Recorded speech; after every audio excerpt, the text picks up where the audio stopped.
Flintlock surprised us all when it was originally revealed back in 2022, and every subsequent trailer and hands-on of this game has given us more of an idea about this action-adventure RPG. This game is heavily inspired by games such as God of War, but it certainly has tropes of a Souls-like, but ultimately is this for better or for worse? We have had our hands-on with the game now for over a week, and we have a lot of thoughts, and with that in mind, my name is Fletcher, this is Xbox Nation, and this is my review of Flintlock: The Siege of Dawn.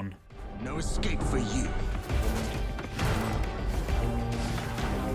I want to start by providing a bit of backstory and give you a feeling of what you'll face in terms of story. These will only be light in terms of story spoilers, as I want to give you the best experience for when the game launches. But if you want to go in completely dark, then feel free to skip to the gameplay portion of this video. So, the story of Flintlock centers around a sapper called Nor, who is part of an armed forces group known as the Coalition. Their job is to keep the undead at bay and stop them from ravaging their homelands. Unfortunately, something goes wrong at the gate when trying to destroy it to stop the undead from returning. Ultimately, this causes a big god to appear as you get disbanded from your team of sappers in a big fiery explosion. You will wake up to a new companion who has saved you called Enki, who is a god in a fox's body. In short, you will become acquainted rather quickly, and your overarching goal is to hunt down the gods that have escaped and brought despair to this world by bringing them back to where they came from. The story does have a lot of different angles and approaches throughout, and you'll meet some fantastic characters along the way.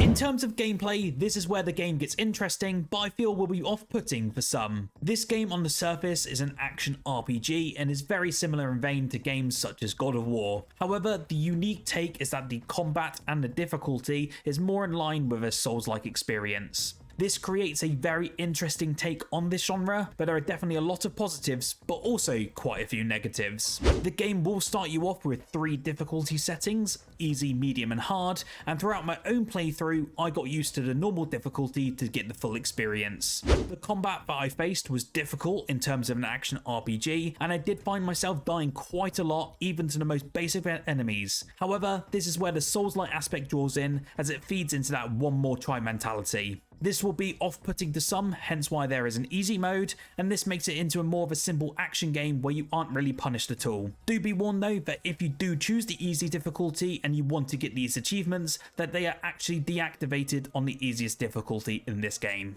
For combat, you will have a basic axe, a flintlock pistol which recharges with successful hits in combat, and a special weapon which could be, for example, a musket. To accompany these items is your traditional healing potion or grenades, and these both become useful as you will take a lot of damage in this game. The combat in terms of weight feels great, and attacking enemies will require some strategy as you'll have to counter and dodge to ensure that you get the upper hand. If you've played a Souls-like game before, you'll know what to experience, and the dodge button and parry button will become your friends massively throughout this experience.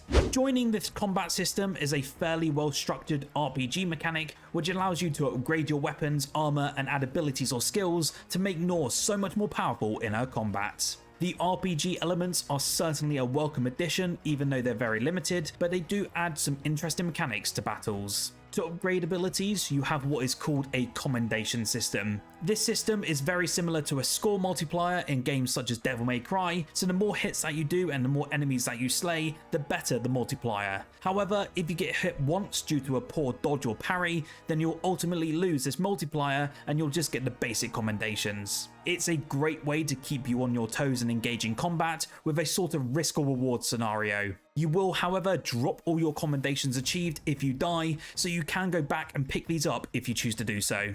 During the game, you will come across various boss battles, and these go from relatively small bosses to incredibly large story bosses. You will come across smaller boss battles at certain points, such as hamlets, which once defeated give you access to vendors who grant more quests and also grants you an additional healing flask. On the other hand, you then face the mandatory boss fights in the story, and these for me personally were the best bit about Flintlock. The gods you come up against are very well made, and each fight certainly gives you a lot to think about and prepare for. This is where the Souls-like formula comes in even more, as you'll spend 15 minutes or more in each battle, which have different attack phases, and some can get incredibly infuriating. This was a dream for me as a Souls-like fan, and each time I succumbed to a boss, the more that I wanted to go back and try again and again. The downside that I did unfortunately come across with the combat is that some combat areas with more than a few enemies makes the fighting at times unbearable. You will be greeted at points to quite a few enemies, namely hordes or arenas with 4 or more enemies, but have armor and other tanky elements. These can become incredibly frustrating as there is no way to block out multiple attacks at once, and if you come across slightly higher skilled enemies, then they can attack you with multiple special attacks at once, which you can't even dodge.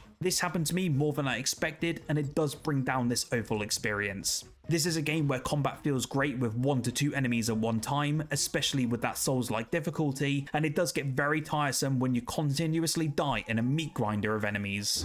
Now, if you're wondering more about the world, this is not a traditional large-scale open world, but more of a semi-open world with many avenues to take and quite a lot of interesting side activities to go on. You do get funneled down the main story if you choose to, but the side activities are well worth branching off to, and sometimes exploring this beautiful world does bring up some surprises. Each locale you visit has a very unique setting, characters to meet and mini-bosses, and enemies that are exclusive to that specific region. This brings a ton of variety to Flintlock, and there was never a point where I got bored due to how exploration works in these regions. Flintlock is open and filled with towns, cities and mountain paths that you can explore, and the mobility in the game is impressive with lots of running, sliding and triple jumping. This makes navigation feel more like an action-adventure game with a bit of Bloodborne combat thrown in. Now, on the Xbox Series X, there are 2 performance modes within this game, and that's either a quality mode, which is a sort of 4K 30 FPS mode, which prioritizes the best graphics possible, and then a performance mode, which runs the game at a buttery smooth 60 FPS. It has also been confirmed, and via my testing, that the Xbox Series S version does run only at quality mode, so that is only 30 FPS only.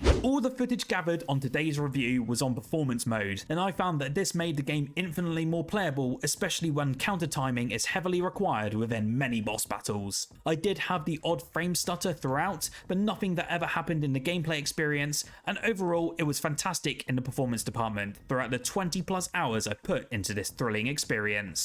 I did, however, come across a few minor bugs throughout my playthrough, but these were mainly enemies or allies getting clipped or stuck in the environment. These are not big issues by any means and are certainly not game breaking, but it really does suck you out of the experience when they get stuck into a wall. In conclusion, Flintlock is a very well put together game with some interesting mechanics, a beautiful semi-open world, and incredibly addictive one more try gameplay. It does experience some pitfalls in terms of combat, which certainly becomes frustrating, but through trial and error you can progress through these eventually. Us here at Xbox Nation give Flintlock The Siege of Dawn a 8 out of 10 and recommend playing this, especially if you have access to the game on the Xbox Game Pass subscription. For me, this is a game that's perfect for someone trying to get into a Souls-like experience for the very first time, with more hand-holding and more of a straightforward but engaging story. I was very captivated by the story, and nor did really grow on me the more I got into this game, and I can't wait to mop up the achievements and side missions in my own free time. Let me know your thoughts about Flintlock down below,